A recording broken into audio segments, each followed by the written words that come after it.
질문 약간 네. 다 질문을 좀 겁내하시는 것 같아서 약간 시시한 질문으로 한번 아니요. 시작하려고. 겁내고 있는 게 아니고 지금 쉬고 계시는 거예요. 아, 뭐 그럴까요? 드시면서. 네.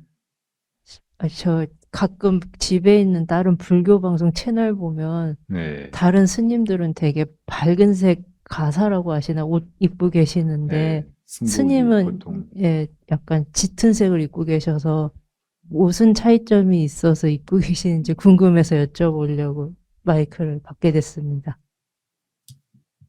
제, 제 스타일이에요. 원래, 음, 스님들 옷은 부처님께서 정하시기는, 음, 겐지스 강가에 그 화장을 할 때 시체를 천으로 말아가지고 와서 거기서 이제 천을 벗겨내고 장작 위에다가 시체를 올려놓고 태우거든요. 그때 이제 나온 천, 이건, 어, 약간 지저분하고 불길하게 느껴서 사람들이 좋아하지 않잖아요. 그런 거를 갖다가 가사를 만들어서 입도록 하셨어요. 그 천을, 그대로 하면 더, 그러니까 물들여서 본래 목화솜이나 명주솜이나 하얗잖아요. 근데 일반인들은 그래서 옛날에는 인도 사람들도 하얀색을 많이 입고, 그리고 조금 신분이 높은 사람들이나 여유가 있는 사람들은 밝은 색깔로 사리를 만들어서 입었나 봐요. 근데 스님들은 그런 색깔을 다 죽여서 어, 좀 어두운 색깔로 옷을 만들어서 입도록 하셨단 말이에요. 그 어두운 색깔을 괴색이라고 해요. 원색이 무너진 색깔 그런 뜻이에요. 그러니까 그 색이 아마도 회색이었겠죠. 빨강, 노랑, 파랑을 삼원색이라고 하잖아요. 근데 그 세 가지 색깔에서 이제 다른 색깔들이 다 이렇게 저렇게 섞이면서 나오는 거예요. 근데 그 세 가지 색깔로 만들 수 없는 색들이 더러 있어요. 하늘색이라든지 연두색이라든지 주황색이라든지. 왜 그럴까요? 흰색이 빠져서 그래요. 거기다가 흰색을 섞어야 하늘색이나 주황색, 연두색이 나오잖아요. 삼원색에다가. 그러니까 알고 보면 사원색이 있는 거예요. 네 가지 색깔이. 그래서 세 가지 색깔만 섞으면은 빨로파를 섞으면은 검정색이 되잖아요. 거기다가 흰색까지 섞으면 회색이 되는 거예요. 그러니까 회색이 제일 근원적인 색깔이고, 어, 바탕에 있는 색깔이고, 그리고 마지막에 색깔이에요. 모든 색깔 있는 것들을 다 태우면 마지막에 잿빛이 되잖아요. 회색이. 그래서 이제 그런 의미도 담아서, 어, 아마 그때의 그 분소이, 그러니까 시체를 쌌던 천으로 만든 가사는 회색에 가까웠을 거예요. 근데 이제 나중에 종단이 커지고 하면서 신도들이 그 분소이 말고 그냥 좋은 옷감으로 가사를 지어서 스님들께 공양 올리는 경우가 생겼거든요. 그러니까 그건 또 공양물이니까 받도록 하셨어요. 근데 그런 색깔은 그 회색이긴 한데 어, 회색처럼 어두운 색깔이 아니고 조금 밝은. 그러니까 아마도 그 밤색, 지금 스님들 가사색 있잖아요. 약간 그런 색깔이었을 거예요. 그래서 이제 티벳이나 남방이나 보면은 대체로 가사 색깔이 약간 갈색에 가깝다고. 근데 어, 북방에서는 이제 그 가사 살이 비슷한 천 하나로 만들어진 가사만 입고 살 수가 없어요. 추우니까. 그래서 인제 속에다가 옷을 또 해 입게 되는데 그런 옷이 인제 그 장삼 혹은 인제 동방 뭐 이런 옷들이에요. 또 적삼, 바지 뭐 이런 거를 인제 그렇게 입고 그 위에다 가사를 입게 됐다고. 그래서 인제 그런 동방, 적삼, 장삼 이런 옷들은 이제 회색으로 주로 지어 입게 됐다고 동북아에서. 근데 인제 그런 옷을 어 옷 색깔을 치색이라고 했거든요. 먹물 들인 색깔 그런 뜻이에요. 어 그냥 뭐 빨로파를 섞어서 막 그걸 괴색을 만드는 게 아니고 그냥 북방에서 많이 쓰는 먹물 이걸 물들이면 간단히 그런 색깔이 나오거든요. 그러니까 인제 먹물옷을 입고 북방의 스님들이 살게 된 거죠. 근데 그 치색이 본래는 인제 하얀 천에다가 먹물을 들이면은 진하게 되거든요. 근데 이게 인제 오래 입으면은 먹물이 조금씩 조금씩 빠져나와 가지고 약간 엷어지는 거예요. 엷은 회색, 밝은 회색이 되는 거예요. 그 밝은 색부터 진한 회색까지 다 회색이라고 하잖아요. 그러니까 그 톤이 다양하다고. 그러니까 인제 인연 따라서 처음에 옷을 해 입은 사람은 까맣게 입다가 좀 세월이 지나면은 밝아져서 하얀색에 가까워지고 이렇게 됐겠죠. 근데 요즘에는 인제 수도승들이 많아요. 수행하는 스님들이 많다는 게 아니고 수도에서 사는 서울에서 사는 스님들이 많은 거예요. 근데 이 스님들은 막 일하거나 막 치열하게 수행을 하거나 그러지 않고 곱게 차려입고 사람들 앞에 나서야 될 때가 많잖아요. 그러니까 밝은 색을 많이 입게 된 거예요, 밝은 회색을. 이게 훨씬 깨끗하고 귀해 보이니까.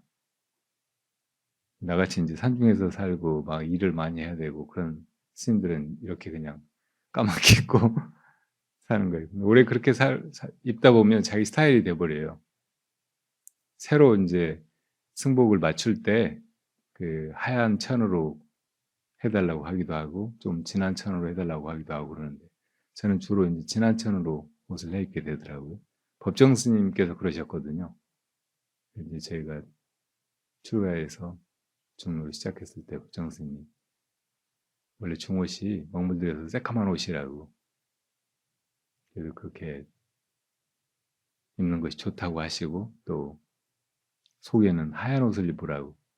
왜냐면 속에도 까만 옷을 입으면 때가 묻었는지 안 묻었는지 모르니까 옷을 자주 안 빨게 되니까 하얀 옷 입고 있다가 때 묻으면 금방 빨고 그렇게 해야 된다고. 그래서 저는 계속 그렇게 입고 살아요.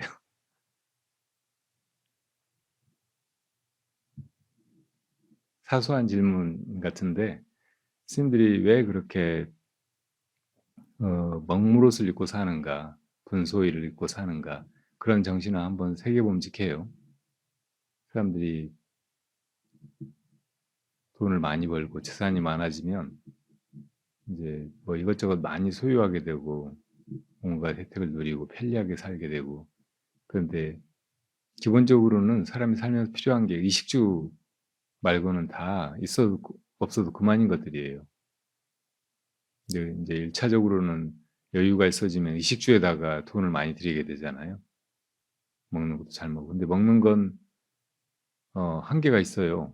부자라고 해 가지고 막 밥을 5 그릇씩 먹을 수가 없다고. 입는 것을 쪼끔 인제 돈 들여 가지고 좋은 옷을 지어 입고 사 입고 그렇게 되죠. 그리고 인제 집에다는 주거 시설에다는 훨씬 더 많은 돈을 들이고 차 같은 것도 훨씬 좋은 차를 사고 뭐 이렇게 그게 인제 인간의 이식주에 관계된 것이지만 소득의 차이에 따라서 쪼금씩 차이가 있을 뿐이지 그렇게 큰 차이는 없다고. 특히 옷은 인제 요즘에는 옷이 없어서 헐벗고 추위에 떨고 막 그런 사람 잘 없잖아요. 물론 인제 다른 나라 가난한 나라들에는 그런 사람들이 아직도 많겠지만 그래서 인제 옷을 그냥 꼭 추위를 막고 몸을 부끄러운 곳을 가리기 위해서 입기보다는 자기를 과시하거나 어 멋져 보이기 위해서 다른 사람들한테 환심을 사거나 다른 사람을 그러니까 이성을 유혹하기 위해서 옷을 입는 경우도 많잖아요. 근데 이제 스님들은 그런 거를 다 배제하고 그냥 몸을 가려야 되니까 추위를 막아야 되니까 옷을 입는 거고 그 색깔이라든지 화려한 모양이라든지 이런 것을 어, 따지지 않아요. 승복도 이렇게 보면 되게 단순하게 만들어졌어요. 그냥 이렇게 해가지고 몸통 딱 이 몸 모양을 가장 기본적으로 가리는 모양. 가사는 펼치면 그냥 정사각형의 그냥 천 한 장이에요. 되게 단순하죠. 모양도 통일돼 있고 항상 그 옷만 입고 색깔도 항상 그대로고. 근데 그렇게 살아보면 이게 얼마나 편리한지 몰라요. 신경 쓸 일이 없는 거예요. 옷 하면 그냥 항상 그걸 입으니까 떨어지면 좀 기워 입고 그러다가 이제 나중에 도저히 못 입게 되면 어, 새 옷을 이제 어쩌다가 지어 입고 그러니까 옷 같은 데 들일 돈도 별로 없고 거기에 마음을 안 쓰게 되는 거예요. 거기서 자유로워지는 거예요. 외모로부터. 머리가 길면 이제 헤어스타일을 가지고도 고심하게 되고 이렇게도 해보고 저렇게도 해보고 미장원 가서 이렇게 해달라 저렇게 해달라 마음에 들기도 하고 안 들기도 하고 계속 마음이 쓰이잖아요. 근데 머리 좀 잘하면 그냥 삭발기로 빡빡 밀어버리고 또 잘하면 그냥 밀어버리고 그걸로 이제 머리에 대해서는 마음을 안 쓰는 거예요. 머리 감고 막 그 말리고 하는 것도 일도 없잖아요. 그러니까 이제 그 마음을 온전히 마음 챙기는데 기울이는 거죠.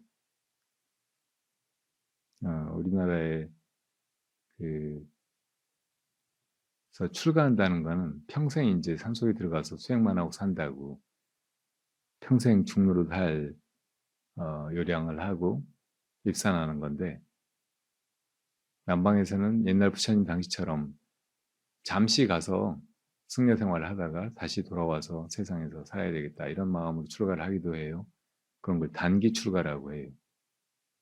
근데 북방에서는 사람들이 독해서 그런지 독하게 마음먹고 한번 집 떠나서 절에 들어가면 다시는 집에 안 돌아가는 것이 이게 바른 것인 것처럼 그렇게 여겨졌어요.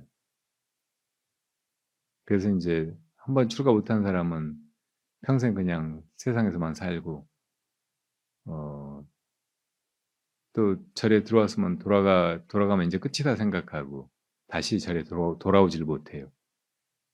근데 단기 출가 제도가 있는 남방에서는 7번까지는 집에 갔다 절에 왔다 집에 갔다 절에 왔다 이렇게 할 수 있대요.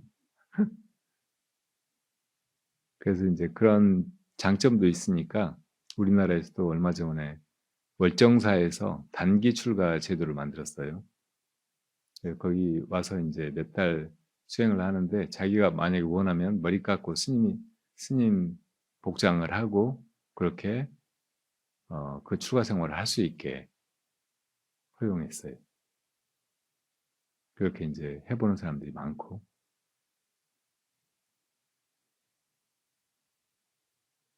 여러분들도 지금 수련회 오셨는데 이것도 굉장히 짧은 단기 출가라고 말할 수 있어요. 2박 3일의 출가. 그러니까 이 모습만 달라지고 절에 오기만 했고 그러면 이건 출가가 아닌데 마음속에서 세속이 잡다한 거, 그동안 나와 관계된 모든 소유나 인연을 다 잊어버리고 잠시지만 본래의 나로 돌아와서 내가 누구인지 또 어디서 왔는지 정말로 이 모든 걸 다 해가는 존재 이렇게 태어나 살아가고 또 죽는 이 주체가 무엇인지 이렇게 묻고 이 물음만을 앞세우고 나머지 일상을 잊어버리고 이렇게 지낼 수 있다면 이건 아주 훌륭한 출가예요. 심출가라고 해요. 머리 깎고 먹물옷을 입지는 않았지만 마음이 진짜로 출가한 거예요. 그런 마음으로 이 수련회에 동참하셔야 돼요. 그런 출가의 정신을 잘 새겨보고 그런 마음으로 이 수련회에 임하고 또 집에 가서 수행을 할 때도 항상 그런 마음이 있으면 몸은 혹은 내 그러니까 집이나 직장에 소속돼 있는 이 처지는 세속에 매여 있지만 내 정신은 자유롭고 이미 출가한 마음이고 해탈한 마음이고 해탈을 향해 가는 마음인 거죠. 자, 또 다른 질문 있으면 하세요. 저기 오늘 아침에 처음으로 108회를 해봤거든요. 네, 그 스님 육성에 맞춰가지고 바라승하제? 네, 네, 그거에 맞춰서 108회를 했는데,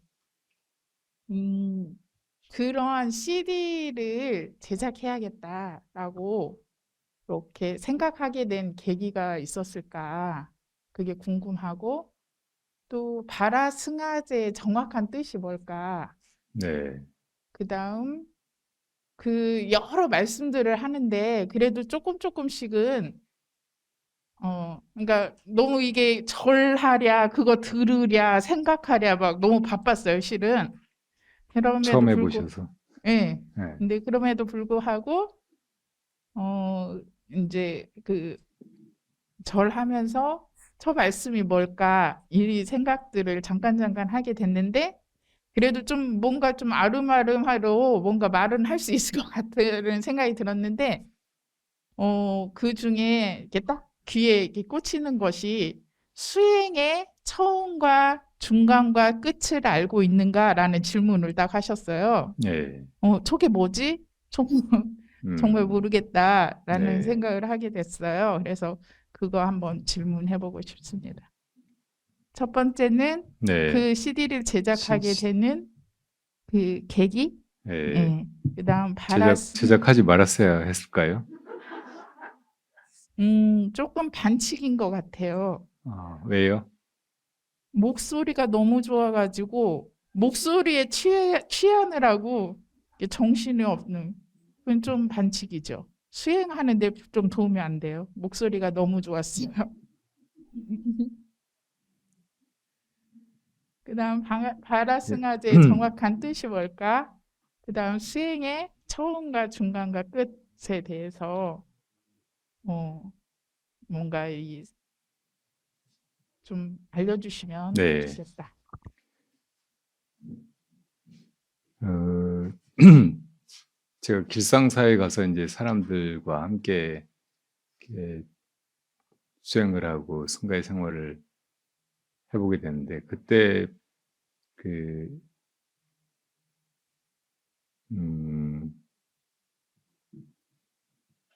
김정빈이라는 작가가 옛날에 뭐 이런 책을 낸 적이 있었거든요. 유명한 책들이었는데 그분이 그 108배에 맞춰서 한마디씩 하는 그런 CD를 만들어서 절에서 그걸 틀어놓고 절을 하더라고요. 그분이 이제 오래된 불자가 아니고 불교의 전체를 다 보지를 않았을 테니까 그 질문들이 약간 어떤 거는 이렇게 불교로 모아지질 않고 어수선한 느낌이 들더라고요. 그래서 조금 108배를 하면서 자기를 돌아보고 속에서 이제 지금까지 살아온 생활에 대한 반성도 일어나고 그리고 앞으로 더 잘 살게 되고 또 불도를 향해서 나아가게 되고 절을 하면서 수행을 어떻게 해나가고 어떻게 이루고 나중에 어떻게 되어야 되는지 그 지도가 마음속에 생기는 그런 108배가 되면 좋겠다 이런 생각을 했어요.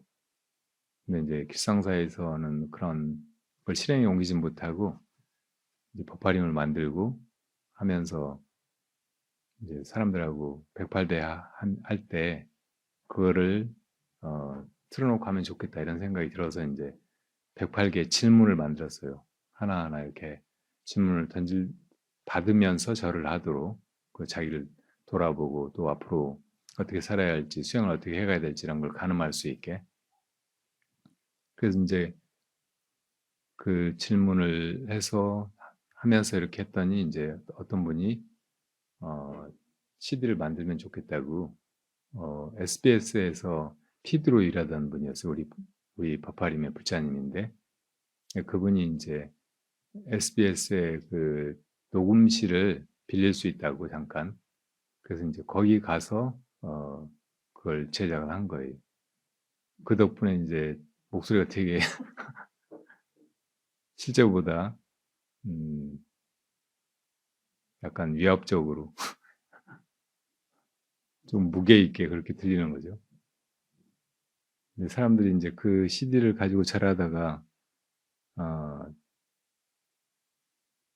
처음에 받는 느낌이 너무 저 하늘에서 계명을 받으라 그런 목소리가 내려오는 것 같다고 그렇게 말하기도 하고 그리고 이제 오래 들어본 사람은 좋다고 그걸 이제 차에 그 가지고 다니면서 틀기도 하고 잠자기 전에 듣기도 하고 막 그런가 보더라고요. 근데 이제 그 절하는 것의 의미는 제가 어디 딴 데다가 이제 초기에 그 발성화제를 내면서 이야기를 많이 했어요. 원래 절이라는 것은 인사의 의미가 있고 귀의하는 의미가 있어요. 상대방 앞에 무릎을 꿇고 내가 당신을 공격하거나 배반할 뜻이 하나도 없다는 것을 보이는 거예요. 되게 이제 그래서 머리를 숙이거나 머리를 땅에까지 조아리거나 자기 몸을 땅에 던지거나 이렇게 하는 그런 형식으로 이루어지죠. 그러니까 제일 본질적인 의미는 나를 당신 앞에 나보다 훨씬 더 위대하고 가치 있고 내가 소중하게 여기는 당신 앞에 바친다 그런 의미가 있는 거예요. 이것이 수행에 굉장히 좋은 모티브이고 또 그 수행 자체이기도 해요. 그러니까 인도의 인사말 나마스테라는 게 있거든요. 나마스는 우리가 나무 아미타불, 나무 관세음보살 할 때 그 나무예요. 나무가 나마스를 음차한 한자어거든요. 그러니까 그게 귀의한다는 뜻이에요. 그리고 태는 당신이라고. 그러니까 당신께 귀의합니다. 당신 안에 거룩하고 신성한 그 무엇인가에 귀의합니다. 우리식으로 이야기하면 당신 안에 불성에 귀의합니다. 당신 안에 부처님께 귀의합니다. 이런 뜻이거든요. 그러니까 딱 그런 마음으로 절을 해야 되는 거예요. 그러니까 몸의 동작은 그런 마음을 표현하는 거예요. 우리가 누군가를 만나서 그렇게 인사하고 인사의 제스처로 악수를 한다든지 포옹을 한다든지 뭐 또 목례를 한다든지 뭐 그렇게 하는 것들 있잖아요. 이런 게 다 이제 사실은 그런 의미를 포함하고 있다고. 그리고 또 하나는 당신과 내가 나눠져 있는 게 아니고 하나입니다. 이런 의미를 담고 있어요. 그러니까 내가 나를 버림으로써 나와 당신이 하나가 됩니다. 이런 의미라고. 이것도 이제 부처님 앞에서 절을 한다 그러면 내가 나를 버리고 부처님이 깨달으신 그 불성과 하나가 됩니다. 그런 뜻을 담고 있다고. 이런 게 이제 절에서 우리가 하는 103배라든지 108배 그 절 하나하나의 동작 속에 다 숨어 있는 거예요. 그래서 그 절만 해도 이 자아가 엄청나게 많이 순화되고 또 버려지고 그래서 깨끗한 본성으로 돌아가게 된다고. 그러니까 우리가 부처님한테 절하니까 내 절을 부처님이 받고 부처님은 더 거룩해지고 나는 비참하고 쓸데없는 그런 존재가 되어가는가 이렇게 생각할지 몰라요. 이제 신을 상징하는 그런 종교들은 대체로 이제 신을 거룩하게 하고 나를 종이다, 죄인이다, 피조물이다 막 이런 식으로 깎아내리고 그걸 이제 신을 경배하는 일 혹은 신 앞에 피조물인 인간이 취해야 될 마땅한 태도라고 그렇게 강요하잖아요. 그런데 불교에서 하는 절은 나를 낮추고 부처님을 높이는 것이 아니고 내가 나를 버림으로써 내가 부처님과 하나가 되는 거예요. 부처님과 똑같아지는 거라고. 그러니까 내가 나를 가장 높은 위치에까지 끌어올리는 길인 거예요. 내가 나를 포기하는 것이. 그러니까 그런 마음, 정신, 지향을 담아서 이제 그런 절을 하는 거라고. 한 번 한 번 할 때마다 그런 정신이 거기 스며 있어야 되고, 그래서 절은 지극정성으로 아주 맑은 마음으로, 진실한 마음으로 이렇게 해야 되는 거거든요. 그리고 그런 마음으로 세상을 살아가면 그 삶 자체가 다 절처럼 돼요. 그리고 수행이 된다고. 나를 내세우고 포장하고 다른 사람들을 속여서 자기 잘난 척 하려고 자기 좋으려고 사는 것이 아니고 나를 바쳐서 우리 모두의 근원 그걸 향해서 함께 나아가려고. 그리고 그래서 다 우리가 구하는 평안이나 합일이나 또 완성, 자유 이런 걸 얻으려고 절하는 것이라고. 그래서 이제 그 바라승아제 108개 질문들이 이제 다 그런 뜻을 조금씩 나눠 가지고 처음부터 끝까지 부분 그런 걸 점검하면서 그런 마음이 되어가도록 이렇게 유도하고 있어요. 바라승아제라는 말은 이것도 이제 아까 가사 혹은 나무 이런 말 같이 이제 원래 퍼머 인도의 말인데 그것을 한자로 소리만 옮긴 거예요. 우리 반야심경에 나오잖아요. 아제아제 바라아제 바라승아제 모지사바. 근데 이 말이 다 이제 우리는 지금 이게 무슨 말인지 모르고 하지만 원래는 범어로 뜻이 있어요. 아제아제는 범어로 갓대 이건 가자 그런 뜻이에요. 파라 갓대 파라가 저 언덕 피안 이런 뜻이에요. 피안으로 가자. 이렇게 피안으로 건너가는 것을 파라아제를 다른 말로 바라밀다라고 해요. 바라밀이 이제 바라밀다가 저 언덕으로 건너간다 그 말이거든요. 그러니까 지금 우리가 살아가고 있는 이 세계가 아주 좋지 않은 땅이고 너무 많은 고통이 있고 여기서 도저히 그냥 이렇게 살 수가 없어요. 그래서 저 언덕 저쪽 땅으로 가야 되는데 저쪽 땅은 정말 완전한 땅이고 영원히 편안하게 살 수 있는 땅인데 그 사이에 물이 가로막고 있단 말이에요. 그래서 저쪽으로 건너가야 돼. 그래서 이제 건너가는 것 자체를 바라밀다라고 한다고. 그러니까 파라갈 때도 저 언덕으로 가자, 피아노로 가자 이런 말이라고. 바라밀다라는 의미예요. 그리고 이제 그렇게 저 언덕으로 건너가는 방법을 6가지로 분류한 걸 육바라밀이라고 한다고. 근데 반야심경은 반야바라밀을 말하고 있어요. 반야바라밀다 심경이잖아요. 그러니까 반야에 의해서 저 언덕으로 건너가는 거예요. 지게바라밀은 지게를 지킴으로써 계율을 지킴으로써 저 언덕으로 건너가는 거고 인욕바라밀은 모든 걸 참고 받아들이고 깨끗이 용서하고 함으로써 저 언덕으로 건너가는 거. 정진을 통해서 건너가는 건 정진바라밀.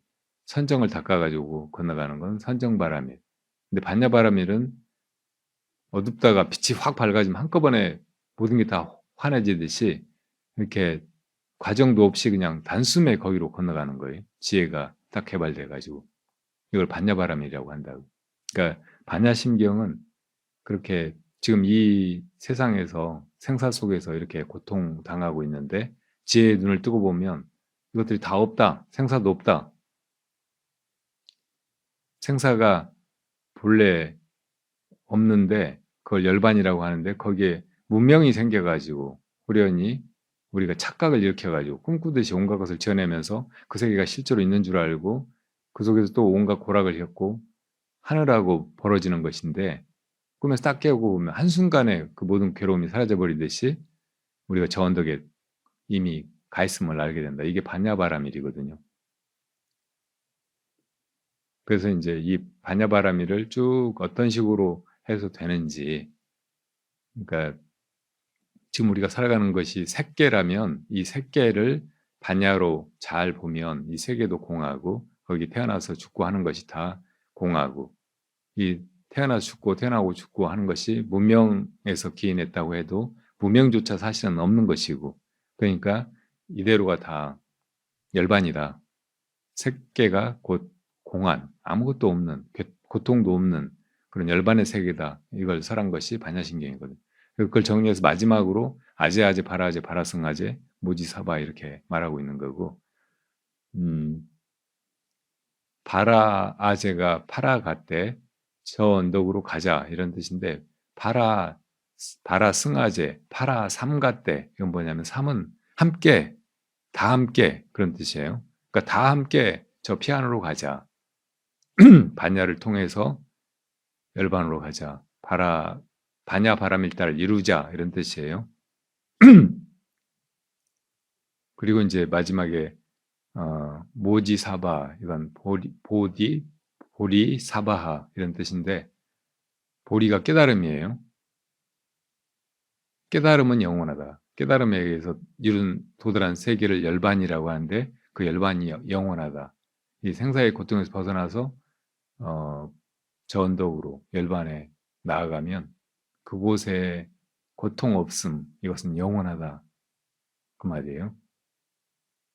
이 생사 속에서는 모든 게 다, 이 세계에서는 모든 게 다 있다 없어지고 생겨난 건 다 사라지고 하니까 영원한 즐거움을 찾을 수가 없어요. 뭐든지 다 이건가 하고 구해서 보면 별거 아니고 금방 또 없어져 버리고, 내 몸도 그렇고 내 정신도 그렇고 나에게는 영원한 것이 전혀 없는데, 깨달음을 이루고 보면 아무것도 없는 것 같지만 그 자리가, 그 마음자리, 저 언덕이라고 비유된 그 피안의 세계가 영원하다는 말이에요. 그런 뜻을 담고 있어요.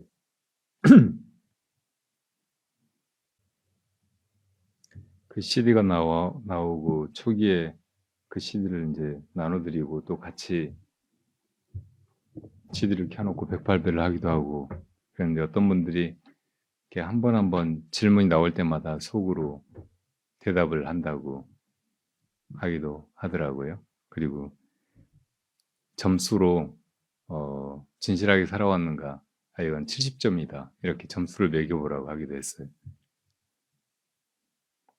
그렇게 하면서 이제 나중에 1800점을 받을 때까지 그렇게 나아가면 좋다고. 아까 절하는 것이 수행의 기본 그리고 전체적인 과정이 될 수도 있다고 말했는데, 그렇게 보면 정말 이제 자기를 버리고 자기를 바쳐서 도를 구하는 마음, 깨달음을 향해서 가는 마음이 분명해졌다. 우리 모두의 열반을 향하는 마음이 이제 바로 섰다. 그러면 그걸 출발이라고 말할 수도 있어요. 근데 그 마음으로 계속 산다면, 그렇게 절하는 마음으로 산다면 그게 이제 그렇게 해가는 과정이 중간이겠죠. 나중에 이걸 다 이루어가지고 부처님이 되고 내가 1800점을 받고 이제 그렇게 부처님처럼 한량없는 중생을 제도하게 되었다. 그러면 그게 끝이겠죠. 근데 이 끝은 세상의 일들처럼 시작돼가지고 끝나버리고 그리고 종결인 것이 아니고, 이렇게 무한을 향해서 열린 그런 끝이에요. 세상의 모든 건 다 궤도를 돌잖아요. 시작해가지고 다시 끝나버리고 또 시작해가지고 끝나버리고 계속 시작과 끝이 반복되는 시기에 밤과 낮이 그렇고 추나 추동이 그렇고, 꽃이 피고 지는 것이 그렇고 태어나서 죽는 것이 그렇고 계속 그렇게 무한 반복인데 그게 의미도 없고 고통뿐이라고 하면 너무나 무서운 감옥이잖아요. 근데 불교는 그런 윤회, 겉되는 환생으로부터 완전히 벗어나는 길을 가르치고 있다고. 이 윤회의 세계가 차안이고 이쪽 언덕이고 그걸 벗어난 열반의 세계는 말하자면 궤도를 이탈해버리는 거예요. 다른 세계로 벗어나는 거. 그 계속 고리를 순환하는 그런 감옥으로부터 탈출하는 것이라고. 그러니까 그렇게 되면 자유로워지는 것이지 이제 끝이어가지고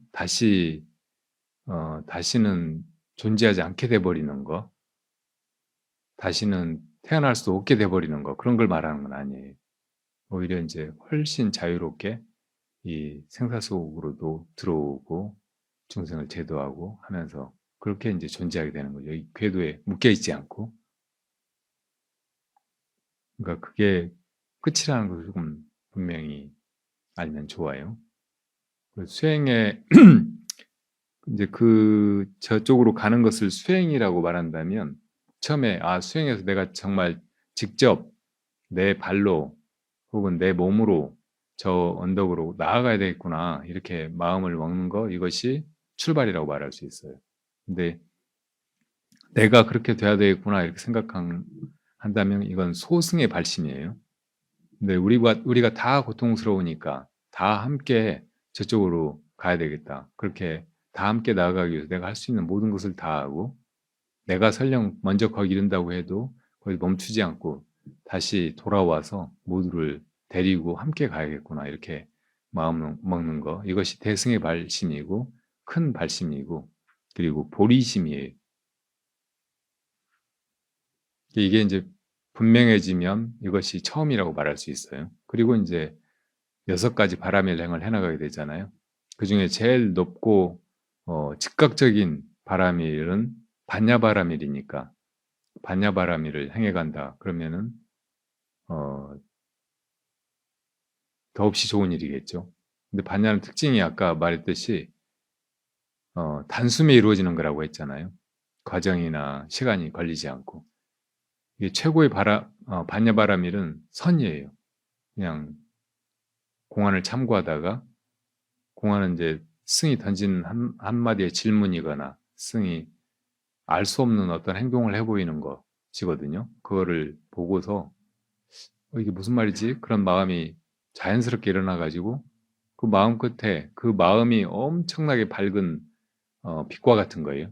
가장 강한 반야가 작동하는 힘이 있다고. 그래서 이제 그걸로 딱 한순간에 저쪽으로 가버리는 거예요. 나뿐만 아니고 그 눈으로 보면 이미 중생들이 다 거기 있어. 이게 최상승의 바라밀인 거예요. 그래서 이제 선을 하는 사람들은 이 선이 처음과 중간과 끝이 과정이나 시간이 없는 단숨에 다 이루어지는 그리고 이미 다 이루어져 있는 그런 바라밀과 같은 것이라는 것을 잘 알면 좋아요. 그래야 이제 정말 큰 대승의 혹은 최상승의 발심이 이루어지고 그리고 수행을 그 큰 신심으로 해나가게 되고 그리고 세상에서 중생의 눈으로 보면은 그 사람이 이제 그렇게 수행을 잘 해나간다. 한동안 그렇게 수행을 한다 이렇게 보일지 모르지만 내면에서는 이미 초발심 처음 그런 마음이 일어났을 때 이미 이루어져 있는 거예요. 초발심시 변정각이라고 하잖아요. 초발심이 곧 부처님의 그 대각을 바르게 이루는 일이다. 그런 말이죠.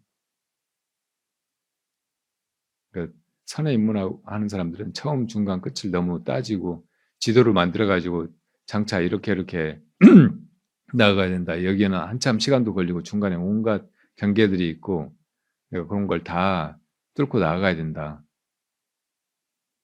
그렇게 생각하기보다는 이 화두만 타파하면 뭐 이 자리가 그대로 다 부처님 자리고 이 세계가 극락청토나 다름없이 완벽한 화엄 세계고 뭐 그런 걸 믿고 나아가야 돼. 그런 게 분명해지지 않으면 화두 들고 막 이래저래 해보다가도 이거 왜 하지? 답도 없는 것 같은데 나 모르겠는데 평생에도 안 될 것 같아. 뭐 다른 사람들은 그게 흥미가 있고 하고 싶은 거 하겠지만 나는 이거 내 스타일이 아닌 것 같아. 나는 안 할래. 이렇게 돼버리면 안 된다. 부처님께서는 그 초기 경전, 그러니까 소승의 경전들에서 이 길은 처음도 중간도 끝도 좋은 길이다 이렇게 말씀하셨거든요. 부처님이 그 새벽 별을 보고 깨달으신 것은 단숨에 깨달으신 거예요. 우리가 다 어디서 오는지 어디로 가는지 이게 궁금해서 그런 화두를 들고 있는 상태에 계시다가 구경열반을 단숨에 얻으신 거라고. 근데 이제 그거를 아주 초보적인 아무것도 모르는 사람들한테 소승의 열반이라도 자기 열반이라도 얻도록 가르쳐야 됐을 때 저는 그걸 아주 분석적으로 체계화해가지고 사성제 8정도로 정리해서 가르치셨거든요. 이 세상이 다 괴롭다. 태어나 죽는 건 다 온통 괴로움이다. 근데 다행히 이 괴로움에 원인들이 있다. 그래서 그 원인을 다른 방법으로 제거하면 그 고통이 사라지는 일이 가능하다. 이게 사성제예요. 고 괴로움의 진리, 고집 괴로움이 모여서 생기니까 원인이 있어서 생기니까 그 원인을 제거할 수 있다는 진리. 집, 그 다음에 멸, 고집, 멸. 이 괴로움이 모여서 생기기 때문에 그 원인을 제거해버리면 괴로움도 사라지는 것이 가능하다. 괴로움을 없앨 수 있다. 그리고 도, 괴로움을 없애는 괴로움의 원인을 제거하는 다른 방법이 있다. 그래서 이제 정말로 해야 될 거는 그 도를 바르게 행하는 거, 그 방법을 바르게 적용하는 거. 그게 팔정도거든요. 그러니까 수행하는 사람이 해야 될 일이 팔정도를 닦는 거예요. 정견, 정사, 정어, 정업, 정명, 정진, 정정, 정념, 정정 이렇게 이제 8단계로 닦아들어가면 마지막에 정정이잖아요. 바른 선정에 들어가면 거기서 이제 해탈을 이루게 된다는 거. 이건 그러니까 선정바라밀 같은 거예요. 모든 것이 다 정념을 통해서 정정으로 들어가도록 유도하고 있다고. 앞에 정견부터 정진까지는 다 준비 같은 거고 어떤 자세해야 되는지 같은 거고 실제로 해야 할 일은 정념, 바르게 마음을 챙겨서 바른 선정에 들어가는 거예요. 바른 선정에 들어가면 거기서 깨달으면 그냥 일어나는 거예요. 고멸이 이제 일어나는 거죠. 도를 다 닦은 것이어서. 그러니까 이렇게 분석적으로 차근차근 설명을 하셨단 말이에요. 그래서 이제 이 가르침, 불도를 부처님이 괴로움의 소멸에 이르는 길이라고 가르친 이 길을 들으면 누구든지 다 믿고 받아들일 수가 있어요. 그 말을 듣고도 이건 아닌데 하고 논박할 수 있는 사람이 아무도 없어요. 다른 종교의 교리들은 그렇게 누가 주장하고 가르치고 믿으라고 하면 잘 안 믿기잖아요. 이거 진짜야? 사실이야? 뭐 그냥 옛날 사람들이 지어낸 얘기 아니야? 이렇게 느껴지는데 팔정도 이 사성제의 가르침을 듣고 이게 아닌데 이렇게 할 사람은 아무도 없는 거예요. 이미 다 진리 속에 있고 그동안 살아봐서 이 사는 게 얼마나 괴로운지 다 알고 있거든요. 다 괴로움에서 벗어나고 싶은 마음이 있는 거예요. 근데 괴로움에서 벗어나는 길이 없다고 생각하고 혹은 포기하고 체념하고 그냥 살아가고 있단 말이에요. 근데 있다고 하고 그걸 부처님이 내가 그걸 증험했다고 하시고 그러니까 이 길로 가봐라고 하면 누구든지 다 믿음이 나는 거예요. 받아들여지고 나도 정말 할 수 있겠구나. 그리고 이제 그런 길을 가기 시작한다고. 그렇게 이제 부처님의 가르침을 처음 듣는 거 이것이 출발이라고 말할 수 있어요. 그리고 이제 그렇게 도를 닦아가는 거, 팔정도를 닦아가는 거 이것은 이제 중간이고 그리고 나중에 이제 열반을 성취하는 거 그러니까 정정에 들어가지고 정각을 성취하는 거 이것이 이제 끝이라고 말할 수 있다고. 근데 이건 소승의 가르침에 속하기 때문에 자기가 열반에 이르렀으니까 그게 끝이라고, 자기 수행은 끝이라고도 말할 수 있을지 모르지만 그 다음에 부처님께서 대승 보살도를 가야 한다고, 너만 이제 열반에 이르렀으니까 거기 만족할 수 없지 않느냐고 하시면서 이제 보리심을 바라고 부처가 될 때까지 수행해 가야 된다고. 처음에는 자기 해탈에 이르러서 소승의 깨달음만 이루면 아라한이라고, 더 이상 이제 생사에 말려들지 않는 존재라고 부처님께서 말씀하셨는데 그게 다가 아니라고. 구경열반을 향해 나아가야 된다고. 구경열반은 열애의 열반, 부처님의 열반이고 그걸 향해서 나아가려면 반드시 보리심을 가지고 다른 중생을 제도할 원력을 가지고 보살도를 행해가야 한다고 말씀하신 거예요. 그러니까 이제 대승의 가르침들은 다 소승의 가르침을 부정하면서 뛰어넘는 형태로 되어 있다고. 그러니까 반야신경에만 봐도 소승에서 말씀하셨던 사성제, 고진멸도 이거 없다고 하시잖아요. 무고진멸도. 그 전에 또 연기, 무명에서 시작해가지고 생사까지가 벌어지는 걸 다 말씀하셨는데 그런 것도 없다고. 무명, 무노사. 그리고 무명이 사라지면 노사까지가 사라져서 그게 열반이라고 말씀하셨는데 무명이 사라지는 일도 없고 무명진, 노사가 사라지는 일도 없다. 무노사진 이렇게 말씀하셨다고. 그러니까 이제 소승으로 말하면 부처님의 가르침을 듣고 고의 멸을 향해서 나가야 되겠구나 이렇게 마음 먹는 거, 이것이 출발이고 그렇게 닦아 나가는 것이 과정이고, 그리고 끝은 이제 아라한이 되는 거, 이 생사에서 해탈하게 되는 거, 자기가, 이것이 끝이라고 말할 수 있겠죠. 근데 대승의 그 보살도를 두고 보면 처음에 보리심을 바라는 거, 이것이 처음, 그리고 중생을 제도하기 위해서 한량없는 생을 받으면서도 모두가 다 열반에 이르기 위해서 그렇게 한량없이 나아가는 거, 이것이 중간, 모든 중생을 다 제도하게 된다. 그럼 이것이 끝이겠죠. 근데 끝은 없어요. 왜냐하면 중생이 계속 태어나거든요. 중생이 한량 없어요. 원래 이 세계가 있으면 그 세계에 중생이 태어나 살게 되어 있어요. 그리고 세계가 생겨나는 것도 부처님이 중생을 제도하려는 마음으로 세계를 건립하는 거예요. 일체유심조라고 하잖아요. 그 마음이 부처님이고 그 마음에서 이 세계가 벌어져 나오고 그 세계에 우리가 이렇게 꿈속의 나로 등장하게 되는 것이, 그게 원래 그런 것이라고. 그러니까 자면은 그냥 대부분 사람들이 어쩌다 꿈을 꾸게 되듯이 그렇게 벌어지는 것이, 우리가 아직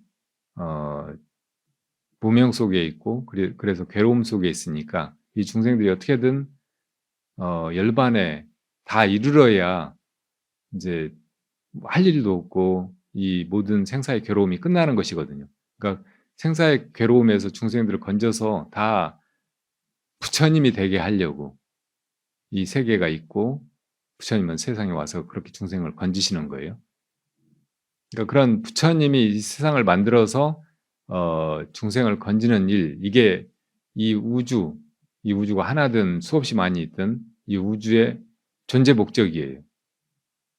이 존재 이유예요. 그리고 그 목적이 한없이 펼쳐져 간다고.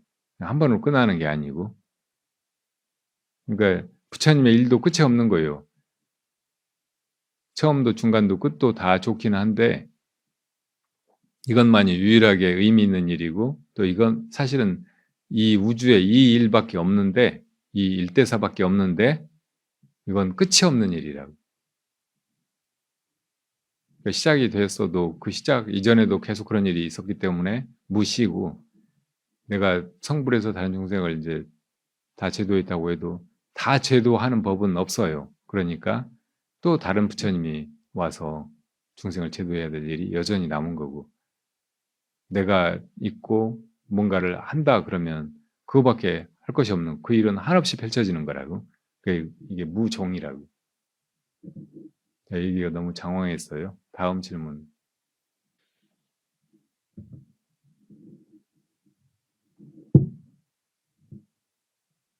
스님, 이 자리에 제가 함께 있을 수 있어서 영광입니다. 저는 이 자리에 오기까지 20년이 걸렸는데요. 법정 스님 책만 읽다가 20생이 걸리지 않았을까요? 그런 것 같기도 해요. 네. 법정 스님 책만 읽다가 너무 사모하는 마음에 저희 집에서 수덕사가 가까워서요. 네. 제 발로 부끄러운 마음으로 찾아가서 등록을 하고 제 기초교육을 받으려고 준비를 하고 있다가 개인적인 자꾸 일상사가 터져서 결국 아무것도 마치지 못했는데 기간이 지나니까 분명히 신도증이 나왔어요. 아무 교육도 못 받았는데요. 그런데 그 불심이 자꾸 발언을 해서 가만히 있을 수가 없어서요.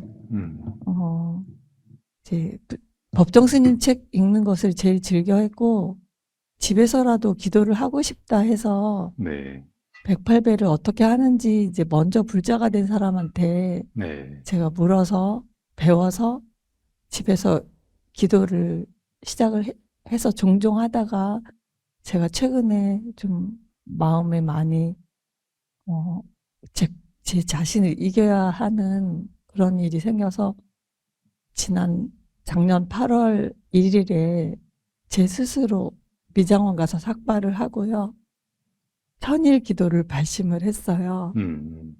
그리고 이제 매일 하고 있다가 법정 스님 108배를 보게 돼서 그걸 틀어놓고 이제 기도할 기도를 때 집에서 반대하지 않았어요?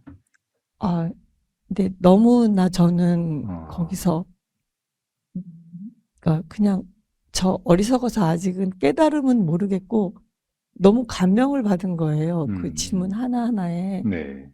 근데 그러기를 지금 한 170일 정도 지나서 예. 저는 1000일을 완성하는 것이 일단은 목표예요. 네. 그리고서 이 자리에 오고 싶어서 너무너무 사모했다가 오게 돼서 기뻤는데 어제가 법당에 이제 처음으로 발을 들인 날이고 오늘이 둘째 날이에요. 네. 근데 어제 기도하고 오늘 아침에 보니까 해가 이쪽에서 뜨는 거예요.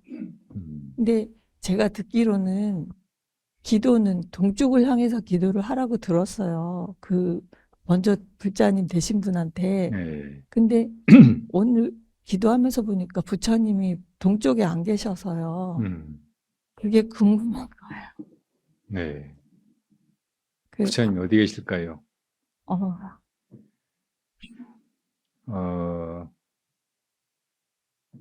옛날에 그 조주 선사께 어떤 제자가 질문했어요. 지금 부처님이 어디 계십니까? 그러니까 조주 스님이 법당 안에 계시지. 법당 안에 부처님은 그냥 불상이고 돌이나 쇠나 종이 같은 걸로, 나무 같은 걸로 만들어진 거 아닙니까? 그렇지. 그러니까 진짜 부처님이 어디 계시냐고요. 법당 안에 계시다니까. 이게 무슨 말인지 납득이 가요? 이게 공안이기도 하거든요. 아리송하죠. 조스님이 지금 무슨 말씀을 하고 계시는지. 이걸 나중에 이제 내가 깨달으면 알게 돼요. 지금 법당 안에 있는 부처님은 우리 눈으로 보기에는 불상이잖아요. 그 법당도 이제 법이 모셔져 있는 집, 그런 말이에요. 흔히 이제 법당에다가 부처님을 모시죠. 그 부처님 모신 집, 이걸 법당이라고 해요. 그 부처님이란 법을 깨달으신 분, 법에 통달하신 분이고, 법을 통달해야 진짜 부처인 거고, 법과 부처님이 다른 존재가 아니에요. 그러니까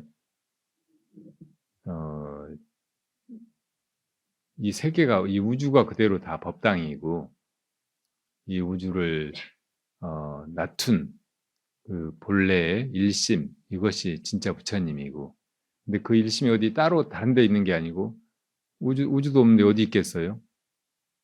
근데 아무것도 없는 그 자리에, 시간 공간도 없는 그 자리에 진짜 부처님이 계시다가 이제 이 우주를 만들고 거기에 이제 진짜 부처님의 우리가 보는 우리 인간의 몸과 같은 몸을 가진 부처님으로 놔두신 부처님이 화신불이라고. 우리가 이제 석가모니 부처님이라든지 또 과거세 뭐 가서 부처님, 미래세 미륵 부처님 이런 분을 이제 인간의 모습을 하고 계신 부처님을 뵙는다. 그러면 이건 화신불을 뵙는 거예요. 그렇지 이제 우주가 생기기 전에도 있는 법신불은 모양이 없다고 볼 수가 없어요. 근데 이제 화신불이 이 세상에 오시는 것이 진짜 법신불이 무엇인가 그것을 일러주러 오시는 거예요. 그러니까 몸뚱아리를 가진 부처님이 진짜 부처님이 아니고 그 마음이 진짜 부처인 거죠.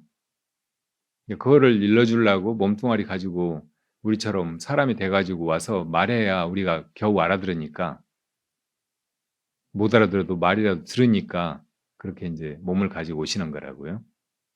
마찬가지로 부처님이 이제 사람으로 왔으니까 우리처럼 돌아가시잖아요. 그걸 열반에 된다고 말해요. 그러니까 원래 마음으로 계신 법신불 그게 이제 열반의 상태에 있는 거예요. 그런데 이제 몸으로 인간으로 왔으니까 또 이제 죽는단 말이에요. 근데 이건 그냥 죽는 게 아니고 사람처럼 살다가 죽는 것이 아니고 열반으로 돌아가는 거예요. 그래서 열반에 든다, 열반에 드셨다 이렇게 말하는 거죠. 그런데 부처님이 그렇게 이제 돌아가셔버리고 나면 열반에 드셔버리고 나면 사람들은 부처님이 모습을 가지고 계실 때는 볼 수도 있고 말씀도 들을 수 있고 너무 좋았는데 이제 너무 허전하다. 부처님도 이제 없어져 버렸다. 안 계시게 됐다. 이렇게 생각하게 되잖아요. 그래서 이제 할 수 없이 법당을 짓고 거기다 부처님을 모시는 거예요. 가짜 부처님이고 하나의 형상에 불과하죠. 그러니까 불상인 거예요. 근데 그걸 보고 이제 우리가 진짜 부처님을 생각한다고. 살아계셨던 부처님, 더 나아가서 이 우주가 생기기 전에도 그대로 있는 마음의 부처님, 법신부를 생각하는 거예요. 그리고 그게 내 본성이고 나의 참 마음이에요. 그래서 이제 거기로 돌아가려고 가서 이제 법당에 가서 절도 하고 한단 말이에요. 그러니까 이런 이치를 바른 배움을 통해서 또 수행을 통해서 자기가 확연하게 깨달아야지 그냥 잘 모르는 사람 말 듣고 동쪽에다 부처님을 모시고 그쪽을 향해서 절하는 게 좋다 막 이런 말만 들으면 아주 어리석은 말 혹은 거짓된 형상 이런 것에 계속 집착하고 끌려다니게 되는 거예요. 부처님 당시에도 그렇고 지금도 그렇고 인도에 힌두교가 있잖아요. 힌두교에서는 오방의 신들한테 절하는 의식이 일반적으로 행해지거든요. 동서남북 5방위의 신들 그리고 중간에 있는 신들. 그러니까 이 세상을 5방위로 보면 동서남북 그리고 중 이렇게 5개인데 또 10개로 보면 동서남북 그리고 그 사이에 또 사우, 사방 사우 8개잖아요. 그리고 위아래 이렇게 해서 8방이라고. 근데 이 시방은 내가 여기서 중심이 돼가지고 보니까 시방이 있는 거지. 여기 중간이 따로 다른 데로 잡히면 얼마든지 다른 데를 기준으로 해서 다른 방위가 설정이 되는 거라고. 인도가 어느 쪽에 있어요? 우리는 서쪽에 있다고 생각하잖아요. 근데 저 유럽에서 보면 인도는 동쪽에 있지 서쪽에 있지가 않아요. 그리고 이제 인도가 어디 동쪽에 있다더라 하고 배를 타고 그쪽으로 가고 그랬는데 지구가 둥그니까 혹시 서쪽으로 가도 인도로 가게 되지 않을까 해가지고 콜럼부스가 가서 아메리카를 발견했잖아요. 그리고 거기를 이제 인도라고 생각하고 거기 사는 사람들 인디안이라고 하고 막 그랬다고. 근데 거의 아메리카가 안 보였으면 계속 가가지고 결국 인도까지 갔을지 모른다고. 그렇게 이제 서쪽으로 가도 인도를 만나게 되는 거예요. 지구가 둥그니까. 그러니까 이 방위라고 하는 것이 평면 위에서만 일정하게 고정되는 거고, 그리고 기준이 있어야 여기를 기준으로 해서 동서남북 이게 정해지는 거지, 기준이 움직인다든지 아니면 구상에서 혹은 공간상에서 동서남북 이건 설정할 수가 없는 거예요. 그러니까 사방 사우 뭐 여기저기 막 이런 것이 다 상대적인 거지. 절대적으로 여기는 동쪽, 절대적으로 서쪽, 절대적으로 여기는 여기 그렇게 상정할 수 있는 데가 아무 데도 없다고 우주에. 지구는 지금 태양의 주위를 돌고 있잖아요. 지구가 가만히 있기라도 하면 이쪽이 뭐 북극이 있으니까 여기가 북쪽, 여기가 남쪽에 있으니까 남쪽 뭐 그 정도라도 잡을 수 있을지 모르는데 또 지구는 태양의 주위를 돌고 있다고. 또 태양은 은하의 중심을 또 돌고 있어요. 은하의 중심은 또 이제 이 우주의 중심 그걸 또 돌고 있단 말이에요. 그러니까 이 지구는 막 이렇게 태양의 주위를 돌면서 태양이 또 도니까 막 이렇게 또 돌면서 이게 또 막 도니까 이렇게 삼중사중으로 막 이렇게 빙빙 돌고 있잖아요. 이런 걸 볼텍스 운동이라고 한다고 하더라고요. 근데 지구상에서 어느 지점이 가만히 있다고 말할 수 있겠어요? 지금 우리 여기 가만히 있으면 내가 가만히 있는 것 같지만 지구가 움직이고 있으니까 어디로 가고 있잖아요. 지구는 태양의 주위를 돌고 있으니까 태양을 항성이라고 하는데 태양이 가만히 있지 않잖아요. 은하의 중심을 또 돌고 있다고. 은하는 또 우주의 중심을 돌고 있고 또 다른 우주가 또 있을지 몰라요. 그러니까 결국 어디가 동쪽인가 이렇게 물으면 절대적으로 여기가 동쪽이다 말할 수가 없는 거예요. 그래서 보통 이제 해 뜨는 쪽을 동쪽이라고 하는데 그것도 이제 어디서 보느냐에 따라서 그쪽이 동쪽이기도 하고 저쪽이 동쪽이기도 하고 하단 말이에요. 그러니까 그런 것에 상대적으로 매여가지고 동쪽이다 쳐라고 서쪽이다 쳐라고 막 이렇게 하는 건 어리석은 거라고. 근데 어떤 사람은 기본적으로 해가 저쪽에서 뜨니까 아 지구가 도는 게 아니고 해가 저렇게 뜨는구나 매일 아침에. 해가 서쪽으로 지니까 저쪽이 서쪽이로구나 그렇게 하고 살잖아요. 우물 안에 개구리처럼 그게 이제 우주고 그게 이제 자기인 줄 알고 그렇게 살아간다고. 그러니까 그런 상대적인 착각에서 벗어나는 것이 절대의 진리에 이르는 길이고 그렇게 절대의 진리에 이르러야 부처님만 보고 부처님 앞에 절하고 부처님한테 귀의하고 하는 게 아니고 나 자신이 부처가 되고 나 자신이 우주의 중심에 이르고 내가 우주가 되고 그러는 거라고요. 그러니까 이런 이치가 다 불교 속에 있으니까 불법이 무엇인가 부처님 뭘 가르치셨는가 그렇게 이제 탐구에 들어가야 되고 그건 자기가 해야 돼. 누가 가르쳐주기가 힘들어요. 가르쳐준다고 해도 무슨 말인지 몰라. 부처님 그걸 이 모든 것의 주인, 우주의 중심, 일체의 근원 그걸 가리키려고 연꽃을 들어보셨다고. 근데 이 말 듣고 이걸 알아요? 부처님 이게 뭘 가르치신 거야? 근데 방금 우주의 중심, 절대 참 존재, 막 모든 것의 근원 내가 이렇게 말했지만 이게 뭐예요? 그거 모르잖아요. 말일 뿐이지. 그러니까 이건 말로는 남한테 듣거나 설명을 받아가지고 전혀 알 수도 없고 거기 내가 이르러 봐야 된다고 직접. 그러니까 그렇게 하는 것이 수행이고 그렇게 하려고 그냥 질문을 던지는 거예요. 선에서는. 너 어디서 왔느냐? 너의 근원을 깨달으면 이 모든 것의 근원에 이르게 된다. 그 근원에 이르게 하려고 너 어디서 왔느냐 이렇게 묻는 거예요.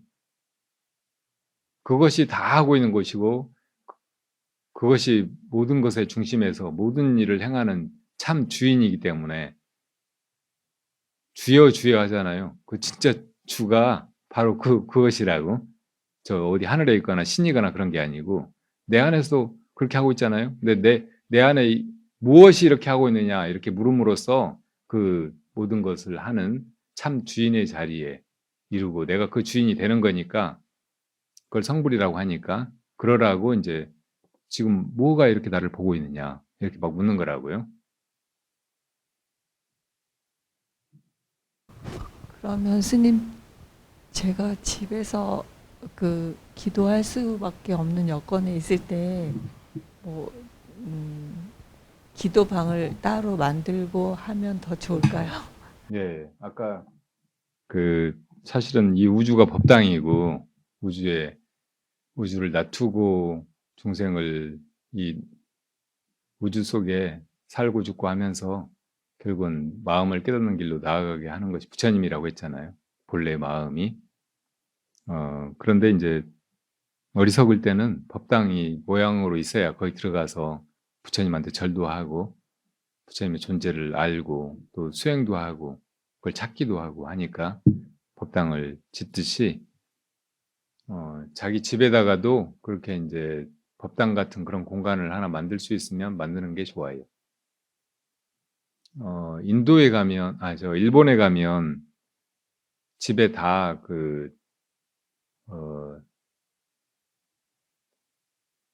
벽장 같은 그런 감실이 있고, 거기 이제, 일본의 종교를 뭐라고 해요? 신도? 예. 그렇게 이제, 일본에는 묘하게 불교하고 토속신앙하고 또 서양에서 들어온 그 유일신의 종교, 뭐 이런 것이 혼합돼 가지고, 신하고 부처님을 하나로 혼동해서 쓰는 용어들이 많아요. 신불, 그걸 같이 봐. 그게 신도라고 해요. 근데 이제 원래 기독교라든지 서양의 사상이 들어오기 전에는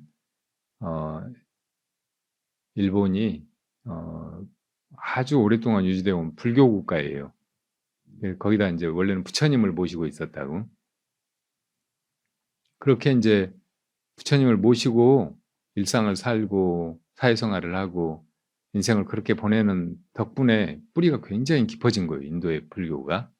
그래서 서양 문물을 전폭적으로 다 받아들이고 거의 서구화돼 가지고 일본은 자기들은 동양에 속하지 않는다 이렇게 떠드는데도 불교가 지금까지 살아있다고. 기독교가 뿌리를 못 내렸어요. 근데 우리 한반도 사람들은 대륙 문명이 막 이렇게 해양으로 퍼질 때 그 길목에 있어가지고 먼저 빨리 선진 문물을 받아들이지 않으면 도태되고 낙후되고 패배하고 막 그러니까 이제 대륙에 슬러 들어왔다 그러면 막 그걸 신주단처럼 모시고 있다가 새로운 것이 들어오면 얼른 이건 그냥 팽개쳐버리고 저걸 또 받아들이잖아요. 계속 그렇게 해오다 보니까 서양의 문물이 들어오니까 동양 거, 우리 조상들이 하던 거 그런 거 다 집어 던져버려요. 지금 우리나라 제일 큰 종교는 기독교, 천주교를 합하면은 서양의 종교지, 서양에서 들어온 종교지 불교가 아니라고. 우리가 다 지금 서양 옷 입고 살고 있잖아요. 한복 입고 어떤 사람이 돌아다니면 오늘 무슨 일 있어? 잔칫날이야? 미쳤어? 이렇게 살고 있다고 한국 사람들은.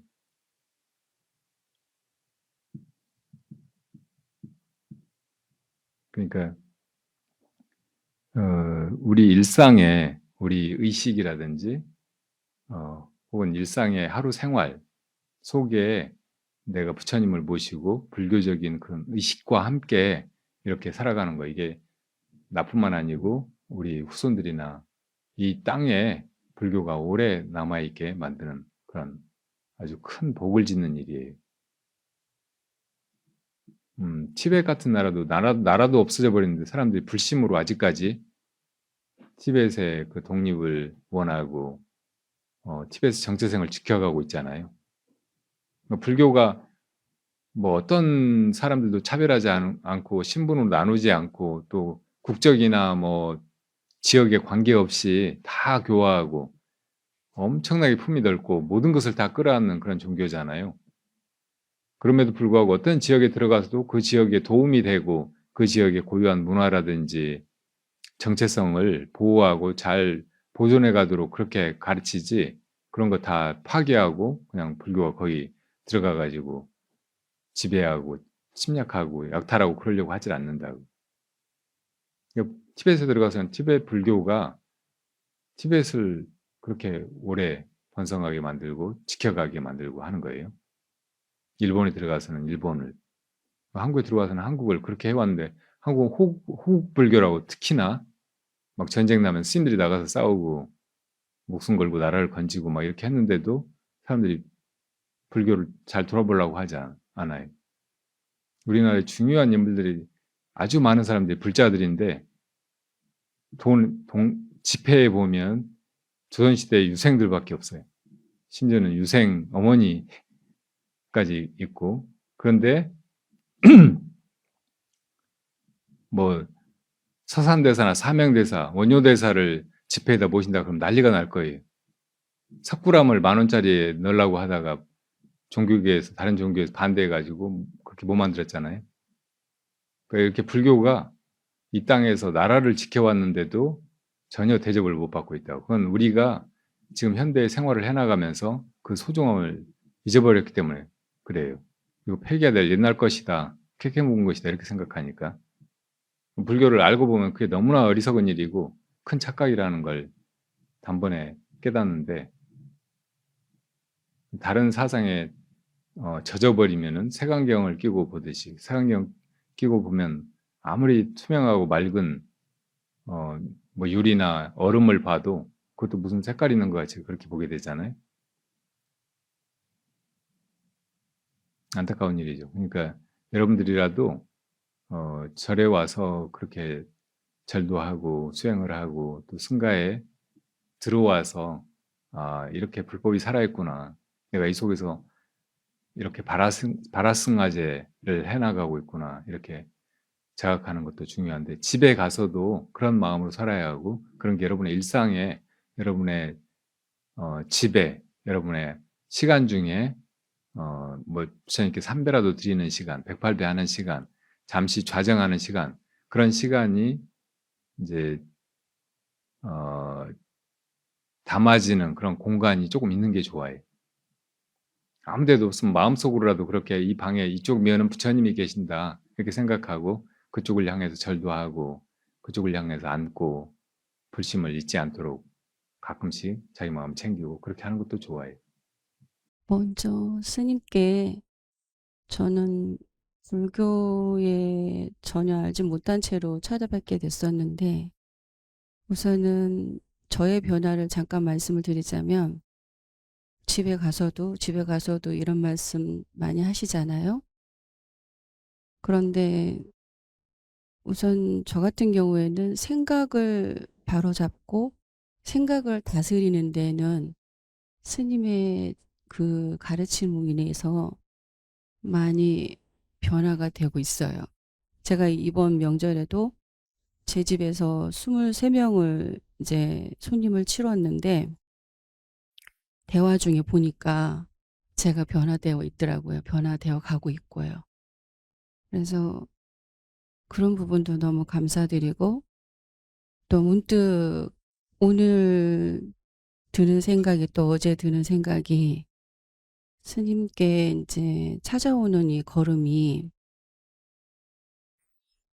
저한테는 상당히 위로의 시간인가 봐요.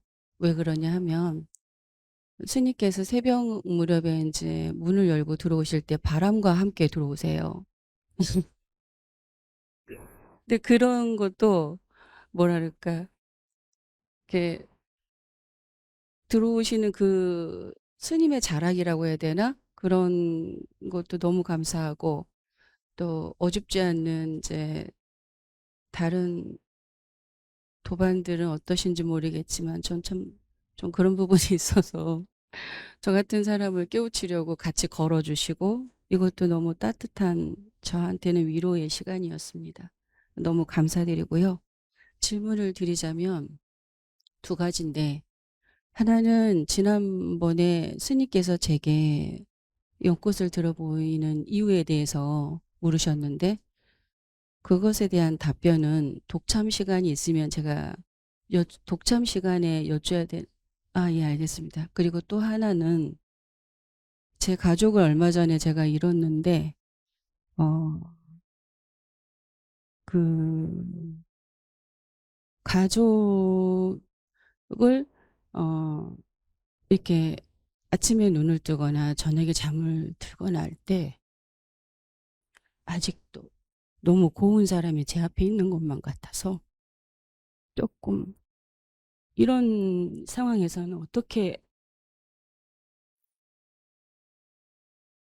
보내드리는 게 좋은지.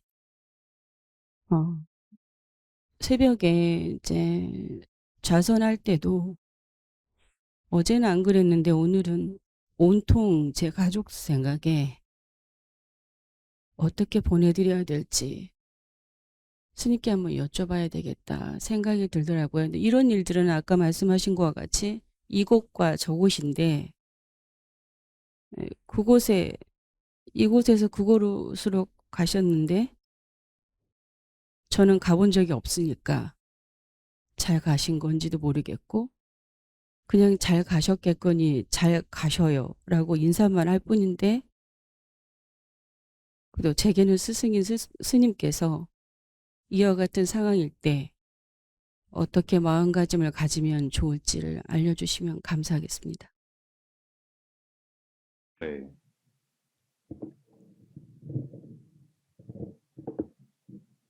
우리말에 그 이승저승 하는 말 있잖아요.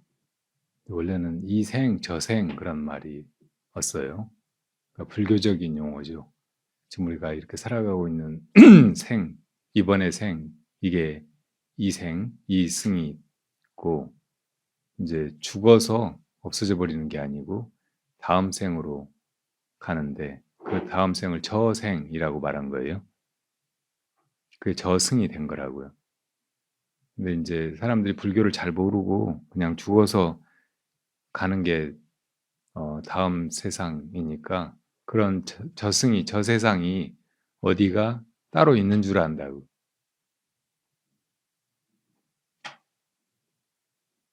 그 이제 내가 죽어야 나도 저승에 가가지고 돌아가신 분들을 만나거나 그럴 거라고 흔히 생각하고 살아요.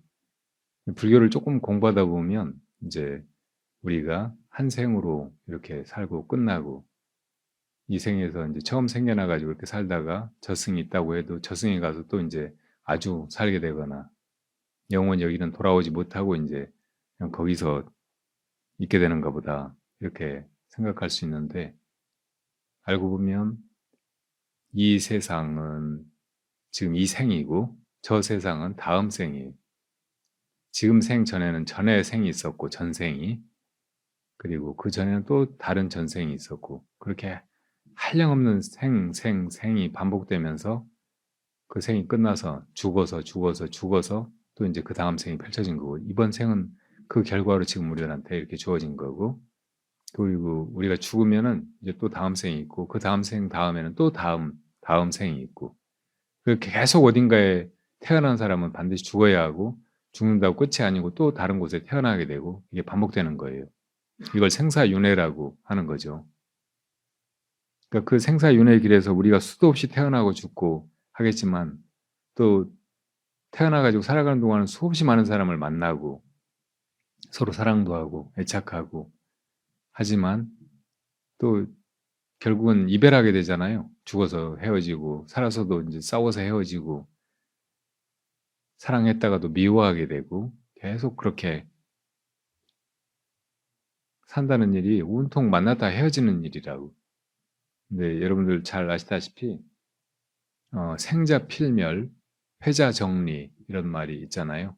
태어난 자는 반드시 죽어야 하고 만났던 사람들은 반드시 헤어지게 된다. 이건 법이에요. 그걸 믿든 안 믿든 누가 그거를 수긍을 하든 안 하든 무조건 우리를 지배하고 있는 생사 속에 있는 것들을 지배하고 있는 법칙이라고. 그러니까 참 살아있다는 일이 속절없고 허무한 일이고 만나서 우리가 좋아하는 것이 잠깐일 뿐이고 역시 지나가 버리는 사건이라고. 반드시 나중에는 사랑하고 애착하고 하는 것일 경우에는 눈물로 끝나게 돼 있어요. 그러니까 이걸 그러려니 하고 받아들여야 돼요. 이게 그런 일이라는 것을 잘 알고 있어야 하고 받아들여야 된다고. 그러니까 그냥 받아들이라고 하면 체념하라고 숙명론적으로 그냥 그걸 어쩔 수 없이 이제 너가 떠나야 된다고 그렇게 강요하는 것 같은데 다행스럽게도 불교는 이 생사가 모든 것이 아니고 생사를 벗어나는 것도 가능하다고 이야기하고 있는 거예요. 생사가 다 고통스럽다면 이 고통에서 벗어나는 세계가 있다.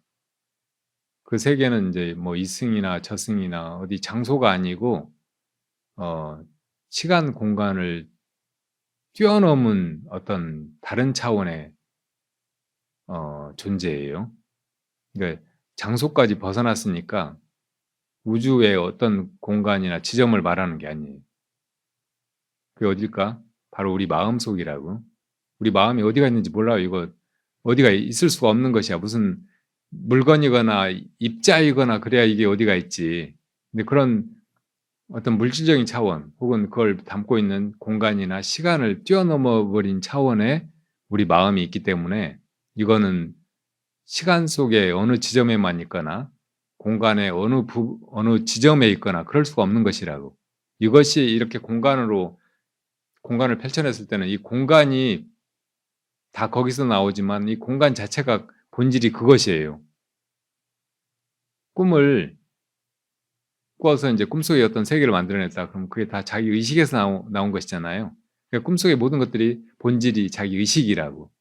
그런 거하고 똑같은 거예요. 지금 우리가 현실이라고 생각하는 이 우주라고 하는 이것도 이 공간도 자기 마음으로 이렇게 꿈꾸듯이 만들어낸 것이라고. 그러니까 이 공간이 마음에서 나온 것이고 이 공간 자체가 사실은 본질이 내 의식이란 말이에요. 내 참 마음이란 말이에요. 시간도 마찬가지고 시간도 잠들어 버리면 시간도 없잖아요. 그렇게 시간도 없는 차원에 내가 있다고. 그러니까 뭐 아무것도 없다고 말할 수 있는 그 자리에 내가 있는 그 차원에 그러다가 이제 의식이 돌아오면 꿈을 꾼다든지 또 이제 정신이 완전히 깨나고 현실에서 막 이것저것 하잖아요. 그럴 때 시간이 있는 것처럼 느껴지는 거지. 기억이 있으니까 우리가 우리 마음이 기억하는 힘이 있으니까 과거에 지나가 버린 것을 마음속에 기억하고 있으면서 그때에 비해서 지금은 그때의 이후 미래라고 생각하고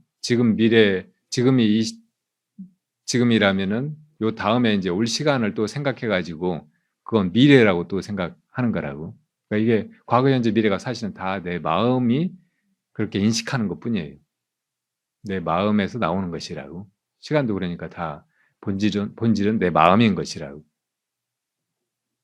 그래서 이제 이 시공간에서 이렇게 살아가면서 누군가를 만나고 서로 사랑하고 우리가 무슨 관계에 있다고 생각하고 우리는 헤어지지 말자고 약속하고 막 그래도 결국은 헤어지게 된단 말이에요. 이게 법이니까. 그게 얼마나 아프고 괴로운 일이에요. 살아서도 많은 사람을 떠나보내지만 언젠간 나도 다른 사람들이 가지 말라고 막 하는데도 남아있지 못하고 떠나야 된다고. 그러니까 이게 피할 수 없는 거예요. 생사가. 이 시공간 속에서 살아가는 것들에게는 죽는 일이나 헤어지는 일이 피할 수 없는 것이라고. 그러니까 그렇다는 것을 일단 잘 알아야 돼. 그리고 인정해야 돼요. 옛날에 부처님께 어떤 어머니가 와가지고 자기 어린 아들을 죽어버렸는데 그 아들을 살려달라고 부처님은 모든 걸 다 하실 수 있으니까 정말 소원인데 내가 모든 걸 다 하라는 대로 할 테니까 아들만 살려달라고. 그래서 부처님께서 그러면 살려줄 테니까 가서 아무도 죽지 않은 집, 그 집에서는 옛날부터 조상들이고 누구 아무도 죽지 않은 집안이 있으면 그 집에서 겨자씨를 한 줌 얻어오라고. 그러면 내가 너의 아들을 살려주겠다고 하신다고. 이건 방편이었어요. 정말로 아이를 살려주려고 그런 게 아니고 사람은 다 죽는다는 것을 확연히 깨닫게 하시려고.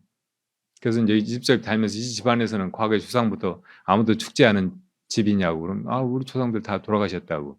다른 집에 가서 물어봐도 마찬가지고 아무 데도 그런 집이 없다는 걸 깨달은 거예요.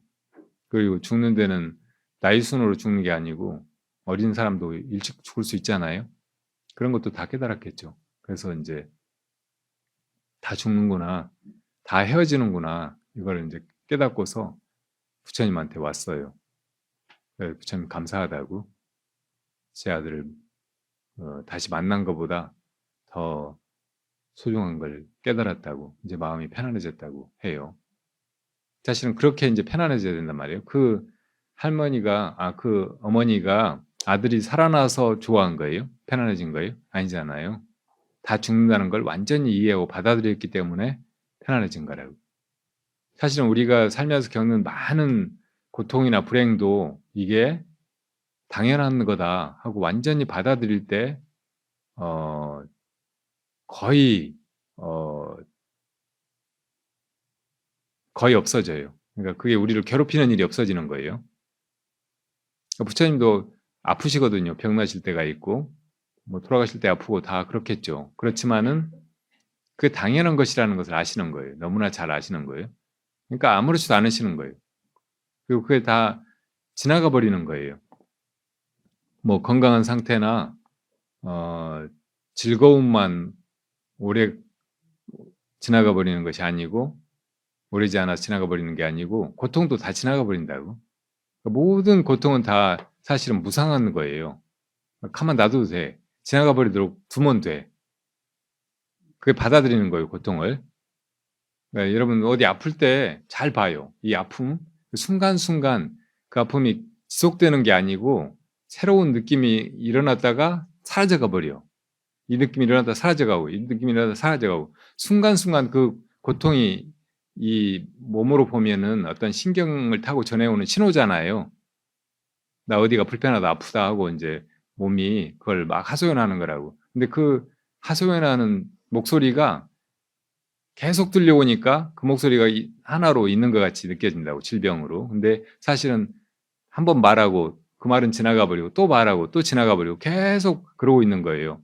그러니까 일어나는 고통마다 다 사실은 사라져가고 있어. 그러니까 고통도 무상한 거예요. 아, 고통이 이렇게 지나가 버리는 거로구나. 그러니까 뭐 고통을 가지고 막 없애려고 하거나 그거하고 싸우고 있거나 그럴 필요 없구나. 그냥 지나가도록 두면 되지. 이렇게 깨달아 버리면 그냥 고통이 와도 괜찮아. 그 순간뿐이에요. 그냥 지나가 버린다고 다. 그 새로운 고통이 와도 관계없어. 그것도 또 지나가 버리니까. 이게 고통을 받아들인다고 하는 것이라고. 이게 잘 받아들이면 고통에 물들거나 그걸 당해가지고 막 그냥 어쩔 줄 모르거나 혼란스러워지거나 막 어떻게 해보려고 하거나 그런 게 다 없어진다고. 이게 이제 두 번째, 세 번째, 네 번째 화살을 맞지 않는다고 하는 거예요. 어차피 이 몸을 가지고 태어났으면은 여러 가지가 불편하고 괴로워요. 근데 이건 첫 번째 화살. 누구나 다 맞아야 돼, 태어났으면은. 그런데 아유 어떻게 저 좀 이따가 주사 바늘이 이제 막 팔을 찌를 텐데 어떻게 막 하면 지금도 계속 두 번째, 세 번째, 네 번째 화살을 미리 맞고 있는 거예요. 그러니까 맞을 때는 이제 또 화살을 맞잖아요.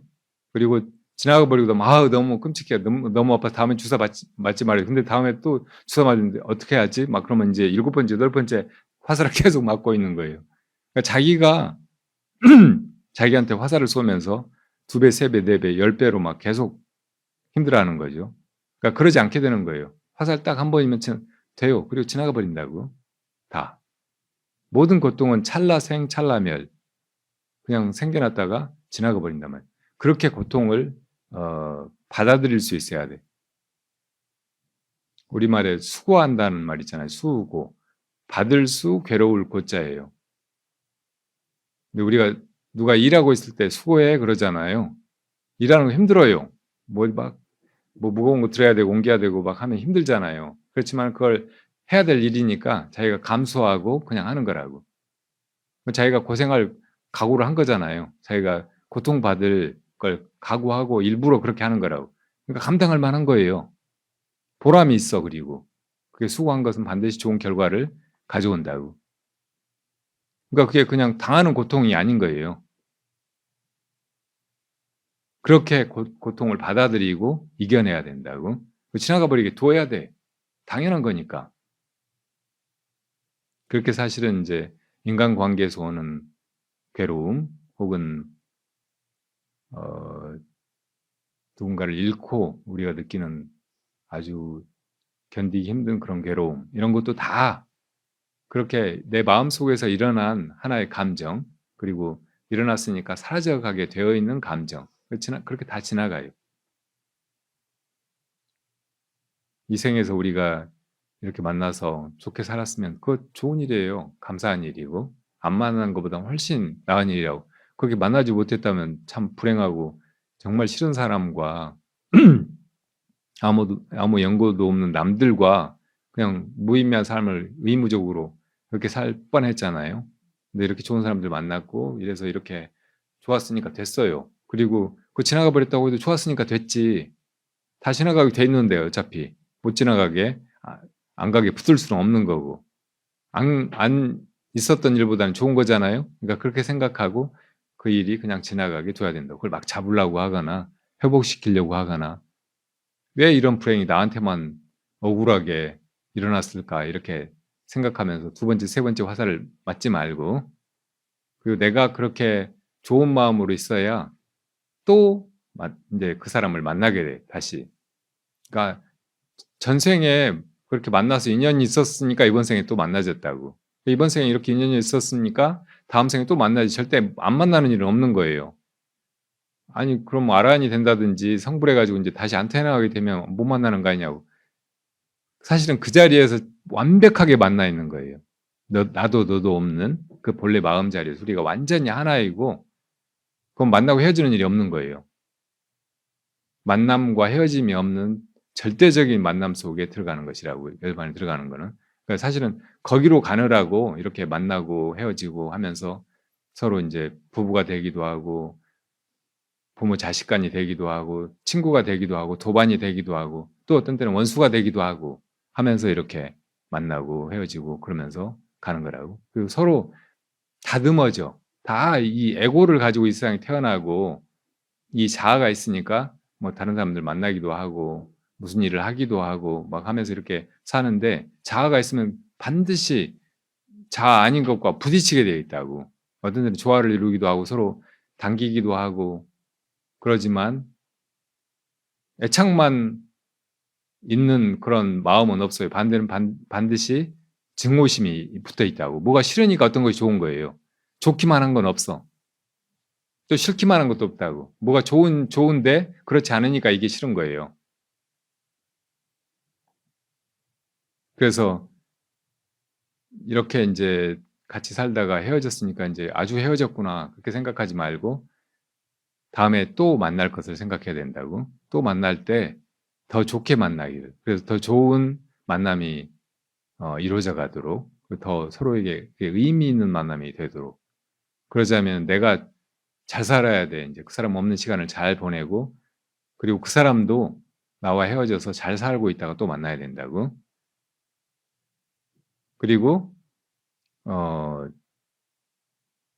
이렇게 만나서 헤어지는 것이 그냥 어쩌다가 만나서 헤어지는 거거나 아무 의미 없이 목적도 없이 그러는 게 아니고 우리가 도반으로서 함께 발화승화제 하기 위해서 함께 만남과 헤어짐이 없는 완전한 하나인 그곳으로 돌아가기 위해서 원래 우리가 거기 있었는데 착각으로 이 세상에 나와서 이렇게 태어나 살고 죽고 이 윤회 속에서 오락가락하고 있고 수많은 고통을 당하고 있으니까 본래 그 자리로 돌아가서 우리가 진짜 하나가 되기 위해서 이렇게 살아가는 것이라는 걸 알고 내 마음을 닦아가야 된다고. 그놈의 마음, 우리 모두가 하나인 그 마음자리를 항상 잊지 말고 그걸 묻고 탐구하고 그렇게 살아야 된단 말이에요. 내가 그렇게 하는 것이 결국은 그 사람한테도 할 수 있는 최대한이에요. 그냥 뭐 잘 가세요. 막 그냥 그렇게 하고 그걸 기도라고 생각하면 참 슬프잖아요. 더 마음 아프고. 그러니까 다음에 만날 것을 알고 그리고 다음에 만나서는 더 좋은 만남을 이루고 함께 저 열반의 세계로 우리 본래 마음 자리로 돌아가자고 그렇게 마음속으로 다짐하면서 그 사람을 회상하는 게 좋아요. 그 사람 생각 안 하려고 막 하면 더 생각이 나니까 생각이 날 때마다 그렇게 다짐하면 돼. 그런 걸 이제 나무 아미타불, 아미타 부처님은 일체 중생들이 이 생사가 너무 괴로우니까 아미타 부처님의 그 극락세계에 오기만 하면 괴로움이 없는 상태에서 수행을 해가지고 다 성불할 수 있게 이끄시는 부처님이에요. 그러니까 지금 이 세계가 사바세계고 여기는 반곳 반낙에 인간으로 태어나면 반고 반낙의 삶을 살게 되거든요. 근데 극락세계는 극낙, 완전한 낙만이 있어요. 그러니까 거기 태어나는 것만 해도 벌써 생사의 괴로움은 벗어난 거예요. 거기서 이제 끝나는 게 아니고 거기서 또 이제 수행해서 성불을 향해 나아가는 거죠. 그런 부처님은 석가모니 부처님도 위대하시지만 엄청나게 큰 원력을 가지고 그런 불국토를 만들어내신 거예요. 장엄하신 거예요. 그래서 그 세계에 누구든지 원하면 와서 태어나가지고 괴로움을 면하고 성부를 향해 나아가도록 도우시는데, 우리가 이제 돌아가신 분 생각하면 나무 아미타불 하고 연불하라고 한다고. 아미타 부처님의 그런 큰 원력이나 모든 중생들이 다 이 괴로움에서 다 벗어나서 함께 성불하기를 바라는 그 큰 바람, 이것을 내가 생각하고 나도 그런 마음을 갖자고 연불을 그렇게 하는 거라고 보면 좋아요. 선에서는 극락정토에 태어나는 거 이걸 목표로 하기보다는 성불하는 거 이걸 목표로 하고, 성불해서 이 괴로움 속에, 이 수많은 괴로움 속에 있는 사바세계 중생들을 다 건지겠다는 그런 마음을 더 크게 생각하거든요. 그런 마음을 가지면 돼요. 그런 마음으로 나무 아미타불, 나무 아미타불 이렇게 생각날 때마다 그렇게 하셔도 좋아요. 자,